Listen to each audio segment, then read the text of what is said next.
good morning. Good morning. And good morning good day to all of you. We were on a call last week, and it was a mostly cooking call, but Saru joined and we got to talking about One Fair Wage, which is an organization she runs. And we thought that a sort of interesting pre-Thanksgiving conversation might just be to talk about what we have to be thankful for, but also how difficult this Thanksgiving is for many people. So, Sarah, I'm going to let you do most of the talking, but just to introduce you a little bit more, Sarah's been working for at least a decade, I don't know how long, on the struggles, a lot on the struggles of tipped workers. And those are very particular struggles and unusual struggles that largely involve women and people of color. And I think that's probably all I need to say, because you can give us some interesting history and talk about what's going on right now. Great. Well, thank you, Mark, for doing this and for everybody for thinking about this Thanksgiving. It's always been important as we think about food to think about the people who, cook, prepare, serve our food, the people who harvest it, the people who bring it to our tables. Always important to think about that. This particular Thanksgiving, they are really, really struggling. So as you mentioned, a little bit of history. I started this work almost 20 years ago now on 9/11, together with workers from Windows on the World, which was the restaurant at the top of the World Trade Center, Tower 1. On the morning of 9/11, 73 workers died in that restaurant, and about 13,000 workers lost their jobs in New York City. It was a eerily similar moment in some ways to the people had died, restaurants were closed, people lost their jobs. But out of the ashes of that tragedy was born a national movement to change conditions in the restaurant industry. And I hope that portends for what is possible coming out of this moment. Every crisis, there is a possibility for change. So that organization that we created after 9/11 grew into a national effort to raise wages and working conditions nationwide in the restaurant industry. And I was an academic throughout the entire time that we were building that. So spent a lot of time also studying and documenting the conditions of workers as we were organizing them. And what we found at the restaurant industry is the nation's second largest private sector employer, almost 14 million employees before the pandemic, but also the nation's absolute lowest paying. And that is largely due to the money, power, and influence of a trade lobby called the National Restaurant Association, which we call the other NRA. It represents the chains, the IHOPs, the Applebee's. Doing research for my last book, we heard that the other NRA dates back all the way to emancipation of slavery, when in a predecessor form to the NRA, the industry lobby demanded the right to hire newly freed slaves, not pay them anything, and have them live entirely on tips from customers, which was a mutation of the original concept of tipping. Tipping originated in feudal Europe. It was something that aristocrats and nobles gave to serfs and vassals, but always on top of a wage. When the idea came to the States, it came right before emancipation. And at emancipation, the lobby thought that it wanted the ability to hire Black people and have them live entirely on tips, have tips be a replacement for a wage rather than an extra or bonus as they were always intended to be.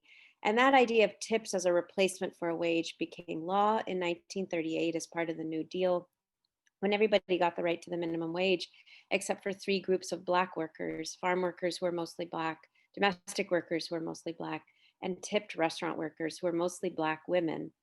They were given a $0 wage as long as tips brought them to the full minimum wage. And we went from zero in 1938 all the way up to the incredible $2.13 an hour in 2020. Extraordinary, for the nation's largest and fastest growing industry to be able to be paid $2.13 an hour at the federal level and under $5 an hour in almost 40 states is an incredible feat of a trade lobby that has wielded a lot of power over Congress and state legislatures, both parties, Democrats and Republicans, convincing people that they should, in fact, now be the only industry on earth, because we're the only country that does this, Mm. to say we shouldn't pay our own workers. You, the customers, should pay our workers for us. That was prior to the pandemic. Incredible Prior to the savings when you think about it. I'm sorry. I mean, it's an incredible yeah, savings for huge employers when savings, you think about a it. At least boondoggle. $5 an hour per person. So, That's right. yeah, In the billions of yeah. dollars that basically we are subsidizing. They are multi-billion-dollar corporations, and we are subsidizing them through our tips. There's no other industry that gets away with essentially not paying for the value of their employees' labor, except for this industry. So we before the pandemic, this industry was two-thirds female, vast majority women, disproportionately women of color, single mothers, struggling to make it meet, mostly working at very casual restaurants, IHOPs, Denny's. These are, fine dining is such a sliver of the restaurant industry, tiny sliver. The vast majority of workers work in very casual restaurants and dive bars across America, diners, and they're mostly women, and they lived prior to the pandemic, as I would call it, tip to mouth. They went into the restaurant, they got the tips. That's what fed their kids. That's how they fed their kids. The women themselves, often their meals would come from what they call family meal, eating at the restaurant what the restaurant would provide because they couldn't afford to eat otherwise. So many people living in their cars, working 2 and 3 jobs. This is prior to the pandemic, struggling with the highest rates of sexual harassment of any industry, because when you're a woman working for $2, that wage is so negligible, you live off your tips. You have to put up with whatever a customer will do to you, say to you, however they touch you or treat you, because the customer is paying your bills, not your employer. Well, with the pandemic, about 6, 7, 8 million of these workers either lost their jobs or experienced underemployment, less hours.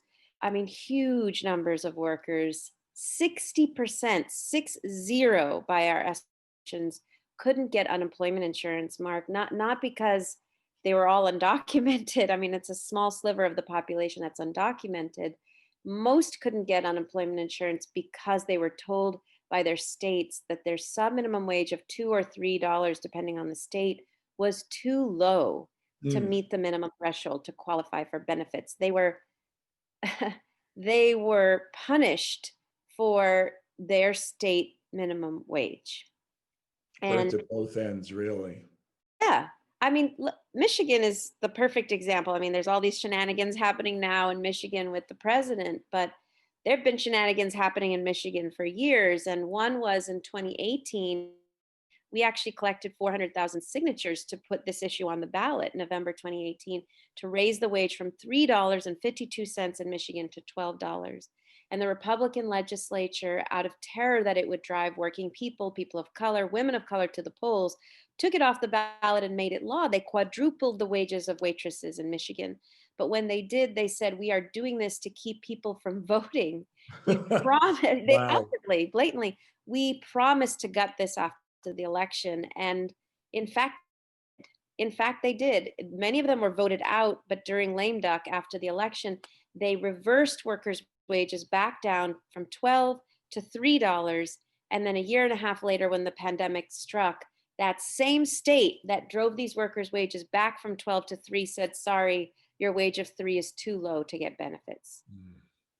And so that has created massive destitution. When we talk about thinking about these workers this Thanksgiving, you are talking about people not able to feed their kids, have become homeless, not able to pay heating bills this winter, electricity bills.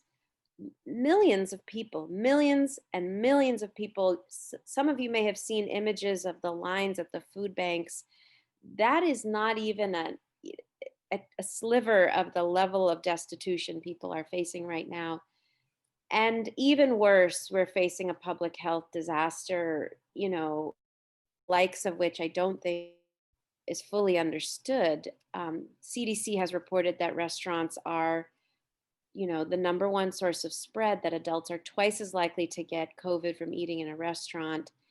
And, workers are reporting, we just surveyed 2 or 3,000 workers. They're reporting that, you know, although we rely on these workers to enforce social distancing and mask rules in such a dangerous environment of spread, that they cannot enforce these rules on the same customers from whom they have to get tips to survive. In other words, if we are not going to pay them a wage and expect them to get their wage from the customers, we cannot also expect them to tell those same customers, sir, wear a mask, ma'am, sit 6 feet apart, because 90% of them are reporting increased hostility from customers, and 40% are reporting increased sexual harassment along the lines of, take your mask off so I can see how cute you are to determine how much I want to tip you.